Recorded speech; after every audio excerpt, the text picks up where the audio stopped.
Assalamualaikum warahmatullahi wabarakatuh. Jamaah sekalian yang berbahagia, Allah Tabaraka wa Ta'ala berfirman di surah Al-Mu'minun ayat ke-60 dan 61. وَالَّذِينَ يُؤْتُونَ مَا آتَوْا وَقُلُوبُهُمْ وَجِلَةٌ أَنَّهُمْ إِلَى رَبِّهِمْ رَاجِعُونَ أُولَئِكَ يُسَارِعُونَ فِي الْخَيْرَاتِ وَهُمْ لَهَا سَابِقُونَ. Ayat ini turun berkaitan dengan seseorang yang memberikan apa yang mereka berikan dengan hati yang penuh dengan rasa takut kepada Allah. Karena mereka yakin, mereka tahu bahwa mereka akan kembali kepada Allah. Ketika ayat ini turun, maka Aisyah radhiyallahu anha bertanya kepada Nabi SAW, apakah maksudnya orang yang habis melakukan perbuatan mencuri, berzina, atau minum minuman keras? Ya, mereka yang telah melakukan suatu perbuatan dan setelah melakukan perbuatan itu lalu takut kepada Allah.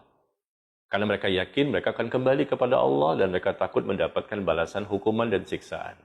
Apakah maksudnya, kata Aisyah radhiyallahu anha, orang yang habis melakukan perbuatan mencuri lalu takut kepada Allah, ya, orang yang melakukan zina atau mereka minum minuman keras. Setelah melakukan perbuatan maksiat, tumbuh rasa takut kepada Allah, takut mendapatkan siksa dan azab dari Allah. Apa itu maksud dari ayat tersebut?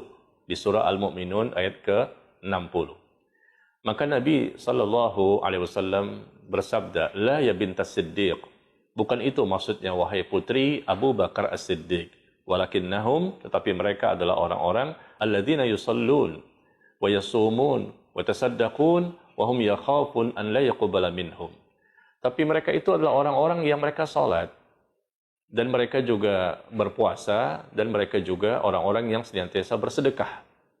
Bayangkan jemaah sekalian, mereka salat, mereka berpuasa, dan mereka juga bersedekah, tapi mereka takut dan khawatir amal mereka tidak diterima. Setelah beramal, setelah beribadah, kemudian takut kalau amal tidak diterima. Ini maksud dari surah Al-Mu'minun ayat ke-60. Nah, berkaitan dengan kita sedang berada di bulan Ramadan, ya, kita mungkin banyak beribadah yang wajib maupun yang sunnah, dengan bacaan Qur'annya, dengan zikirnya, dengan salat malamnya dan lain-lain, maka hendaknya kita tumbuhkan rasa takut kita kepada Allah. Rasa takut kalau amal itu tidak diterima. Ya, ini orang-orang yang Allah puji. Makanya Allah sebutkan di ayat ke-61-nya bahwa ulaika yusari'una fil khairat wa hum laha sabiqun. Maka mereka itulah orang-orang yang bersegera untuk melakukan berbagai macam kebaikan dan ketaatan. Dan mereka terlebih dahulu yang akan mendapatkan pahala dari Allah Tabaraka wa Ta'ala. Nah, jadi jamaah sekalian, Allah akan berikan pahala kepada mereka, dan mereka akan termotivasi semangat untuk ibadah. Dengan salah satu sebabnya, karena mereka takut setelah beribadah, takut tidak diterima. Memang Allah akan menerima amal ibadah seseorang hamba, ya. Kalau dosa pasti tercatat, tapi ibadah kita tidak tahu diterima atau tidak. Allah menerima amal ibadah, tapi apakah kita yang terpilih untuk mendapatkan itu? Maka kita manfaatkan satu bulan Ramadan ini dengan kita banyak beribadah, dan agar bisa istiqomah, agar senantiasa termotivasi, agar senantiasa terbangkitkan semangat untuk beribadah, kita tumbuhkan rasa takut kepada Allah setelah beribadah. Sehingga kita merasa bahwa ibadah kita tidak ada apa-apanya, atau mungkin kita merasa ibadah kita jangan-jangan tidak diterima oleh Allah. Sehingga melahirkan ibadah berikutnya. Kita pun semakin semangat untuk melakukan ketaatan berikutnya. Tetapi andai kata seseorang itu beribadah kemudian tidak ada rasa takut kepada Allah, akibatnya dia ujub, dia sombong, dia riya, dia sum'ah, dan lain-lain, mengakibatkan pahala pun tidak ada, dan dosa sudah menanti orang tersebut.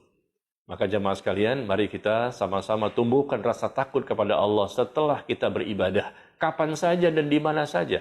Khususnya karena kita sedang berada di bulan Ramadan, ya, kita tumbuhkan rasa ini karena kita biasanya lebih banyak beribadah di bulan Ramadan dibandingkan bulan-bulan yang lain. Ya, demikian, semoga Allah menerima amal ibadah kita dan kita mampu menjadi orang yang bertakwa. Wallahu ta'ala a'lam bis-shawab. Wassallallahu ala nabiyina Muhammad walhamdulillahi rabbil alamin. Wassalamualaikum warahmatullahi wabarakatuh.